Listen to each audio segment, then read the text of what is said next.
Hey, what up, YouTube fam? Today, let's look at democracy. Like, what is democracy? According to the dictionary, it's a system of government by the whole population, and then a part that says, or all the eligible members of the state, which I guess we call those the elites. But when we look really close at our democracy, is it really a democracy? Are you involved in the process, in the decision making? I didn't get the memo. Really, anywhere I look, I don't really see a real democracy where the whole population is making decisions and realizing that we didn't live in a real democracy was kind of uncomfortable. For me, at least. It's not exactly easy either to accept it because it's not like it's in your face or it's advertised or something. The reality is like the opposite. I mean, everyone is almost chanting in unison, democracy, democracy, democracy. And somehow at the same time chanting, this is not the democracy I want. How did we get so locked into thinking that we do have a democracy when so few people are actually part of it?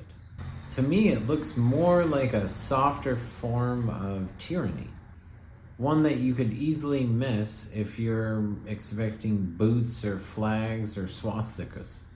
What's actually happening is far more subtle than that, something I've started to call soft tyranny.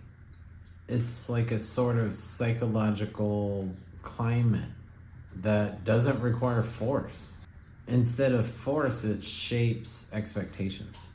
Instead of terrorizing the population like you think a tyrant would do, or it sedates them instead. And because of that, it escapes detection, like the background noise of living in a city.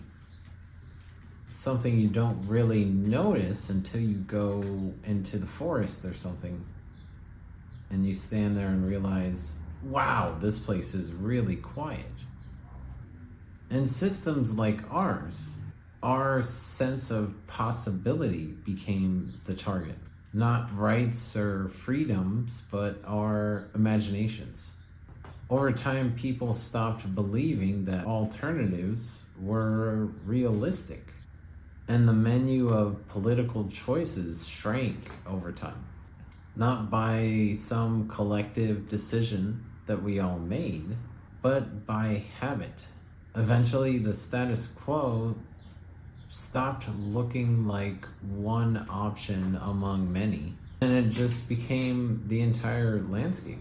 Once we had a society where people no longer imagined anything better, the system barely needed to exert pressure at all to be effective. And something else happened too.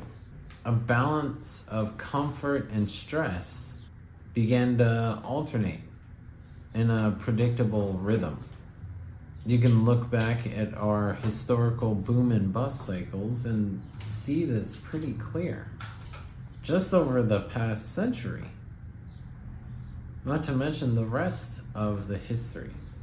It's like the whole thing is just relief periods and pressure periods.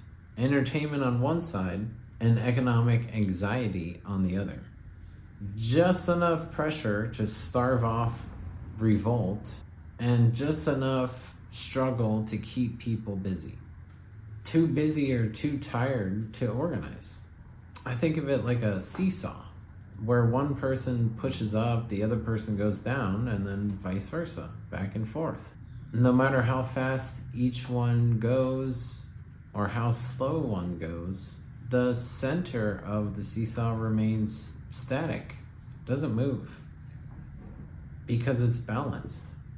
It's balanced on that pleasure and anxiety. And the crazy thing is, no one person is orchestrating it, but the effect of it is real. Another disturbing part is the internalization of power. The system no longer needs to exert pressure on people, they exert it on themselves. They shrink their ambitions without even being asked. They blame themselves for structural failures. When something goes wrong in the economy, their first instinct is, I should have tried harder, and not, oh, maybe the system is rigged against me. That's a sign that the machinery has moved inside the mind. That's the paradox of connection, or connection between people. We've never had this much communication technology, yet loneliness is everywhere, and tribalism is flourishing.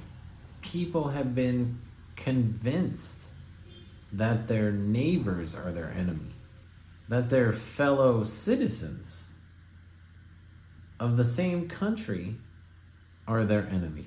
People with nearly identical needs are the enemy. This fragmentation is the soil in which soft tyranny grows. When dependency becomes the economic, bureaucratic, or the digital default, it becomes harder for people to push back. I mean, it's how do you push back against the system that you rely on for your work? You can't reform an institution you fear losing access to. And in a system like this, before any of our obvious political rights erode, meaning becomes the first casualty. Once people lose their sense of meaning, they stop believing that they have any power. This has been happening so long that we just inherit this belief. I'd say it's even part of our culture to internalize this lack of power and distract ourselves from the idea of having any power at all. How did it get like this? I mean, I think it has everything to do with incentives.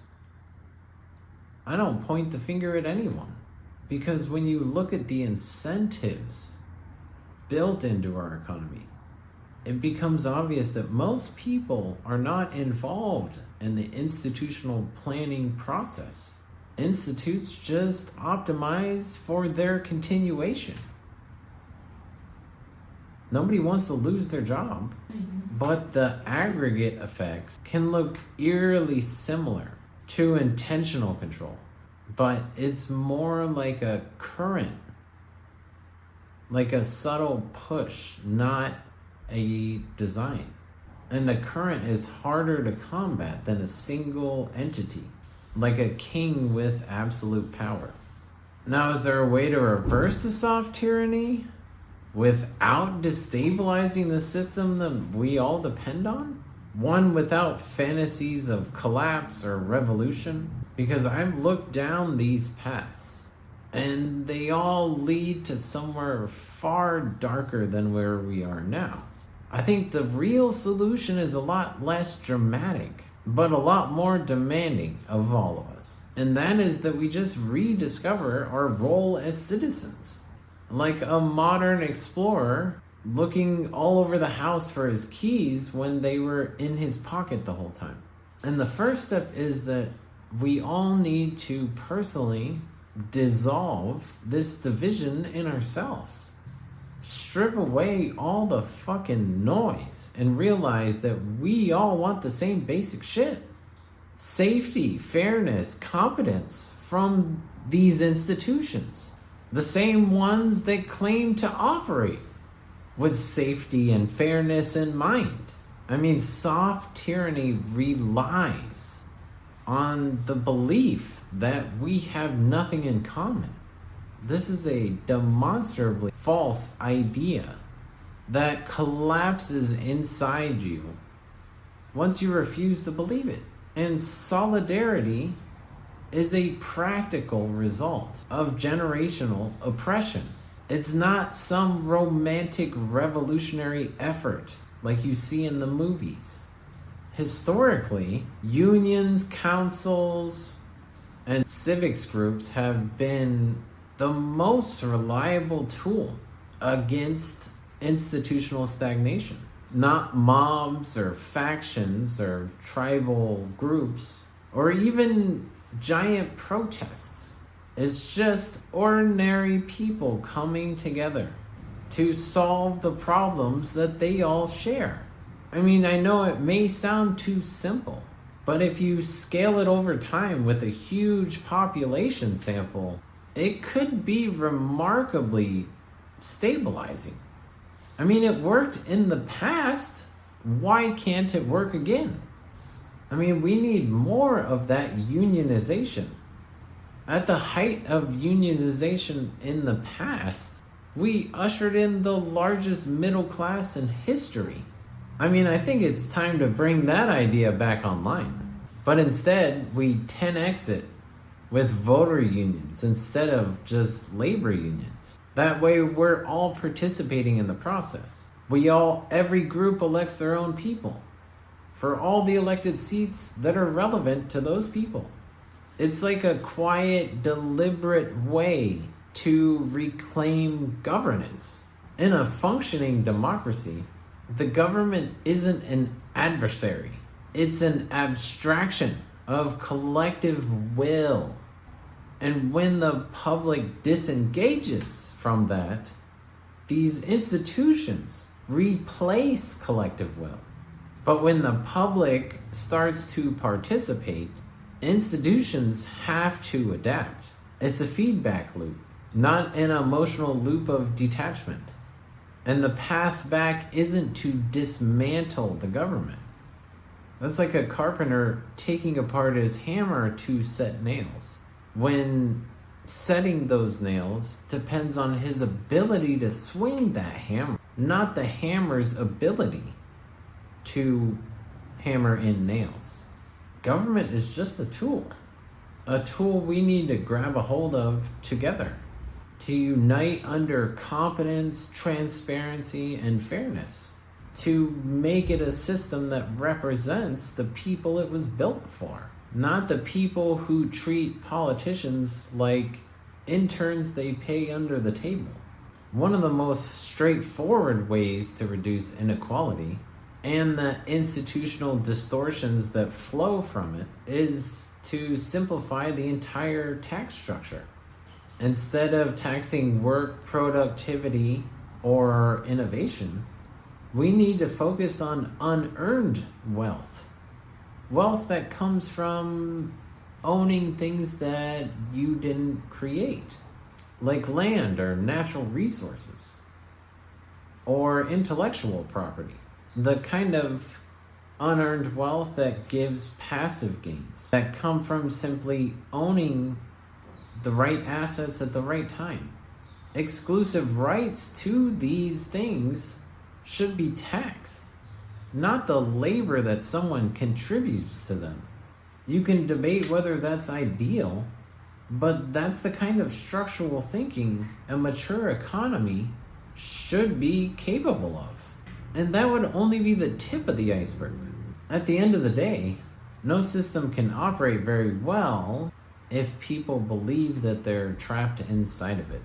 So everyone has their own way of ignoring this reality. I mean, people need to have some optimism to be able to just breathe. But the moment we recognize ourselves as people of agency, the resistance to tyranny begins. Institutions that seemed unmovable before will suddenly look very obsolete and shift because of our participation. And that path to dissolving soft tyranny is already being started by some. But we do need everybody on board. That's because resignation to this reality is the fuel of the soft tyranny. But participation is the antidote. Participation is the path to democracy. A democracy where everyone is involved, not just a small group of people we label as superior. This soft tyranny may not be the obvious and oppressive structure in the traditional sense. No, I think of it more like an AI that we let loose. like a societal AI that we just kept giving more and more freedom and still until it started taking ours. But like any AI, at least for now, it can be corrected if we give it the attention it needs.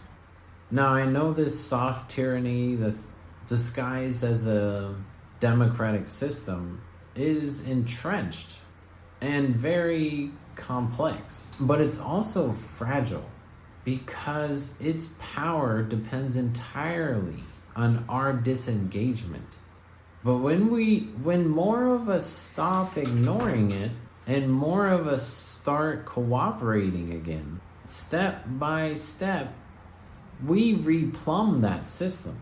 We divert the power from the few to the many. And we create an actual democracy, not a system that pretends to be. When people start participating collectively, like neighbors talking to neighbors, and those neighbors unionizing their neighborhood, they're just claiming the root of this whole system that they're already a part of. And when they speak together, the system has no choice but to respond. And then when we all participate, we become the system. All right, thanks for watching my video. See you tomorrow. Peace.